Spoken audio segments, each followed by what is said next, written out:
ಕುಮಟಾ ತಾಲೂಕಿನ ಹುಳೆಗದ್ದೆಯಲ್ಲಿ ಶ್ರೀ ಶಾಂತಿಕಾ ಪರಮೇಶ್ವರಿ ದೇವಸ್ಥಾನದ ಆವರಣದಲ್ಲಿ ಸೋಮವಾರ ನೂತನ ನಿರ್ಮಿತ ಸಭಾಭವನವನ್ನು ರಾಮಚಂದ್ರಾಪುರ ಮಠಾಧೀಶ್ವರಾದಂತಹ ಶ್ರೀ ರಾಘವೇಶ್ವರ ಮಹಾಸ್ವಾಮೀಜಿಗಳು ಲೋಕಾರ್ಪಣೆಗೊಳಿಸಿ ಆಶೀರ್ವಚನ ನೀಡಿದರು.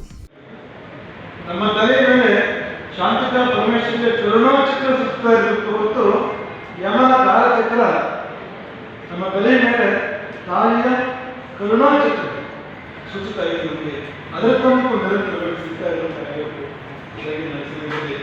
ಆಕರ್ಷಿಸಿಕೊಳ್ಳುವಂಥದ್ದು ನಾಗರಾಜ ಜೋಶಿಯವರ ವಿಶೇಷ ಪ್ರಯತ್ನ ಇದೆ.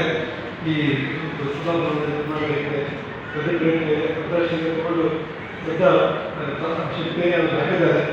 ನಾಗರಾಜ ಜೋಶಿ ಕುಟುಂಬಕ್ಕೂ ವಿಶೇಷ ಆಶೀರ್ವಾದಗಳು. ಅವರದ್ದು ವಿಶೇಷ ಆಗ್ರಹ ಇತ್ತು, ನಾವು ಎಲ್ಲಾದರೂ ಬರದೇ ಹೋದರೆ ಇಲ್ಲಿಗೆ ಅಥವಾ ಇತಿಹಾಸದಲ್ಲೂ ತುಂಬ ಆತಂಕ ಇತ್ತು ನಾಗರಾಜ ಜೋಶಿ